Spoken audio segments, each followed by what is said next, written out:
അതിദരിദ്രർക്ക് ആരോഗ്യവകുപ്പിന്റെ വാതിൽപ്പടി സേവനങ്ങൾ ഉറപ്പാക്കുമെന്ന് മന്ത്രി വീണ ജോർജ്. രക്തപരിശോധനയും വൈദ്യസഹായവുമാണ് ആരോഗ്യ പ്രവർത്തകർ വീടുകളിൽ എത്തിക്കുന്നത്. സെപ്റ്റംബർ 28 മുതൽ ഒക്ടോബർ 28 വരെയാണ് വീടുകളിലെത്തി ആരോഗ്യ പരിശോധന നടത്തുന്നത്. സേവന പ്രോട്ടോക്കോളുകൾ കർശനമായി പാലിക്കാൻ നിർദ്ദേശം നൽകിയിട്ടുണ്ടെന്നും മന്ത്രി വ്യക്തമാക്കി. വിവരങ്ങളുമായി ഷീജ ചേരുകയാണ്. ഷീജ, ആരോഗ്യ വകുപ്പിന്റെ സേവനം ഒരു പടി കൂടി കടക്കുകയാണ്. നിരവധി ലോകത്തിന് തന്നെ മാതൃകയാകുന്ന നിരവധി നേട്ടങ്ങൾ കൊയ്ത സംസ്ഥാനത്തെ ആരോഗ്യ വകുപ്പ് ഈ എടുത്തിരിക്കുന്ന തീരുമാനം ലോകത്തിന് തന്നെ മാതൃകയാകാൻ പോകുന്നു. എന്താണ് വിവരങ്ങൾ? തീർച്ചയായും സിജു, അതായത് സംസ്ഥാനത്ത് അതിദരിദ്രരില്ലാത്ത കേരളം എന്ന സർക്കാരിന്റെ പദ്ധതിയുടെ ഭാഗമായി ആരോഗ്യവകുപ്പ് നടപ്പിലാക്കി വരുന്ന പ്രവർത്തനങ്ങളുടെ തുടർച്ച എന്താണ് ഇതും.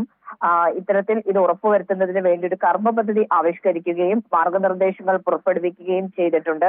അതിന്റെ അടിസ്ഥാനത്തിലാണ് അതിദരിദ്രർക്ക് ആരോഗ്യവകുപ്പിന്റെ ഈ ഒരു വാതിൽപ്പടി ആരോഗ്യ സേവനം ഉറപ്പാക്കുന്നത്. ഇത് സിജു സൂചിപ്പിച്ചതുപോലെ തന്നെ സെപ്റ്റംബർ 28 മുതൽ ഒക്ടോബർ 28 വരെയാണ് ആരോഗ്യ പ്രവർത്തകർ ഇവരുടെ വീടുകളിൽ എത്തി ആരോഗ്യ പരിശോധന നടത്തുന്നത്.